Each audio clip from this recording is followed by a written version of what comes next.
I've been telling my dreams to the scarecrow about the places that I'd like to see.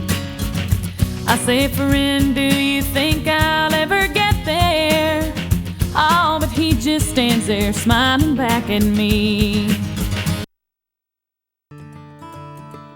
Tuck Southernland was born on May 10, 1924 in Uvalde, Texas, a tiny town just south of Dallas. Her father, Ferris, was a jack of all trades. Her mother, Edna, was only 17 years old when Tuck was born. She was their only child, and Tuck never knew her mother, as Edna passed away when Tuck was only a few months old. Her father, Ferris, later remarried, and Tuck had acquired 8 half-brothers and sisters, and today remains closest to her brother Richard. Growing up in a rural area, she enjoyed all the normal things that young girls do growing up, including climbing trees, skinning deer, and of course, fishing. When Tuck was a young teen, she tried out for the school band but couldn't play an instrument. She tried the bass drum, but found it was too heavy for her to carry. Frustrated, she became a majorette, possibly foreshadowing her attraction to women in uniforms.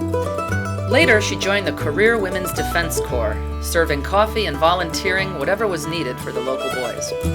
In 1941, Tuck leaves Texas and drives to California to be with her first girlfriend.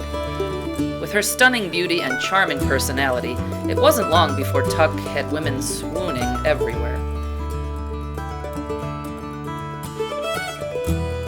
The first bar that she bought was called the Cork Room.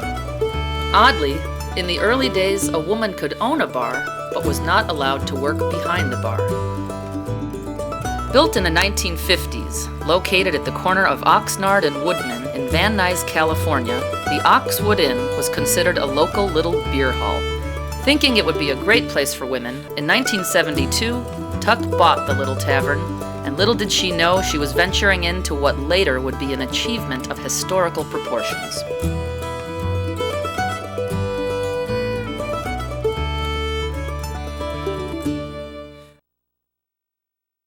I love Tuck dearly. She's my best friend, my soulmate. And I fell in love with her working for her at the Bighorn. Probably because I'd had 2 bad relationships where the women went to men. And I thought, if I ever meet another one, I'm going to find me the biggest dyke I can find. Tuck's funny. She's pretty gruff, but she's got a heart of gold. Tuck is very loyal. She will help you out in any way.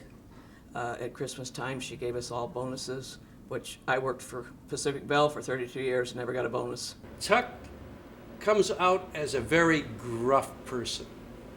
She has a gruff voice. When she speaks to you, it sounds gruff, but when you get to know her, she has a heart of gold. Money-wise, or if you needed a ride, if you needed anything, if your house was burnt down and stuff like that. I've seen her, collect money for any kind of thing for anybody. That even if she particularly didn't care for the person, she would get a fund going for them. It was just, that's Tuck's way. She does so many good things that no one knows about. As far as helping people, being supportive, we've all been through, we've all had traumatic things happen in our lives, and she's there. Somebody comes in, other people try to make them comfortable, to enjoy themselves, have a good time. They introduce the bartender. Most of the times it's the bartender introducing the newcomer, whoever it might be. Male, female, straight, gay. It's a friendly bar. You treat people nice, they're going to treat you nice. I had an accident where I broke my hip, and this bar and the Valley Business Alliance jumped in, and I had no insurance. They had an auction. They raised money for me. My job was kept open here, and it was just a really great experience.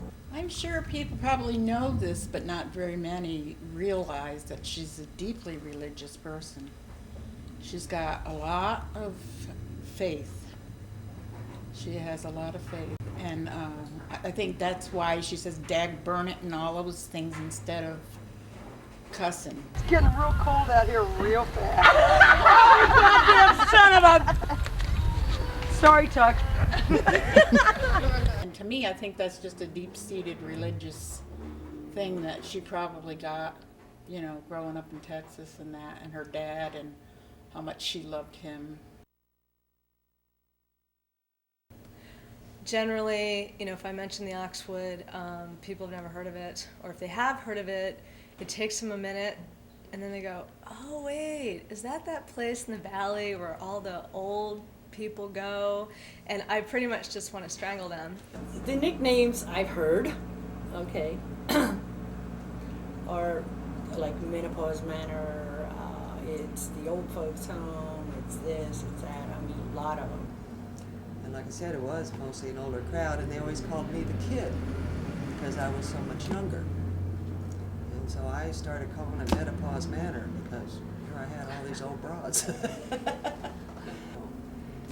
they said, oh, you'll never get, this place will never go because it's off the boulevard. It's not on Ventura, it's not on Lancashire, you know. Who knows where Oxnard is or Woodman, you know. The main difference for me that is different about the Oxwood from the bars in West Hollywood, which is where I spent most of my time before, is that people here are nice and they're down to earth. As soon as I walked in, a couple people bumped into me and they said, excuse me, and I knew that Dorothy wasn't in Kansas anymore, or actually we were back in Kansas because people were polite. And I just found that I myself could be a lot more at ease, and I was chatty. I was chatty with anybody I met here because I figured everybody must be, you know, quite nice and down to earth, and pretty much everyone is. And it's a completely different experience. It's like being at home with friends, even though you're out with people you don't know. You come in here, sit down at the bar, and the bartender will say, hi, what's your name? Or have you ever been here before? Or even people that came in and sat down at the table, I would say, is this your first time here? I would go down and greet them and say, is this your first time here? What kind of music do you like? This is your family. When you work here, you meet a lot of people, and they kind of become like your family.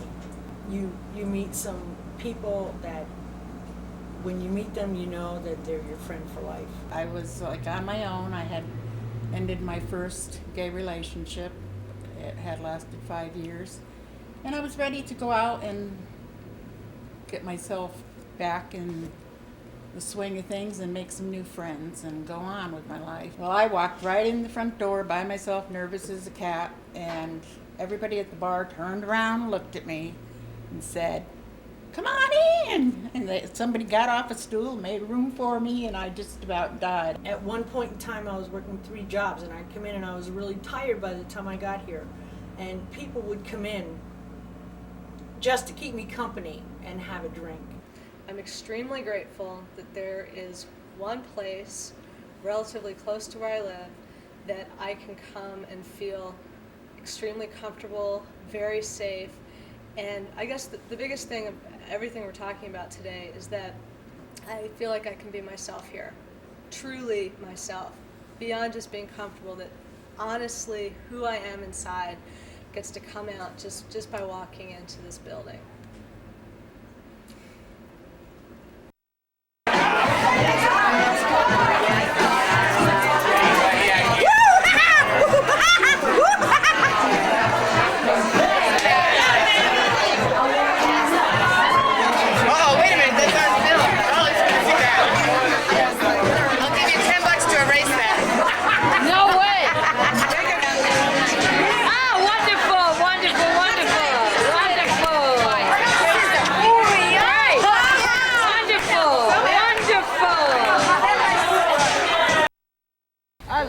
Tuck.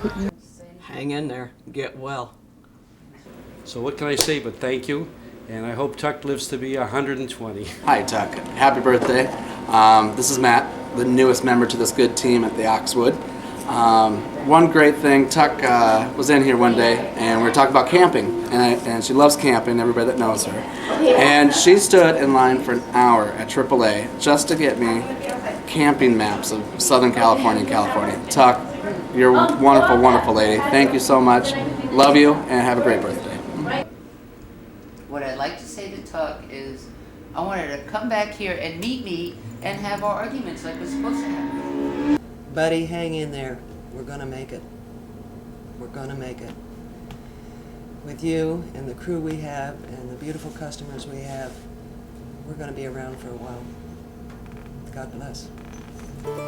Securing its place in history, in 2002, the Oxwood celebrated their 30th anniversary, making it the longest operating established women's bar in the country. And it all began with one woman, a pioneer, a legend, a friend.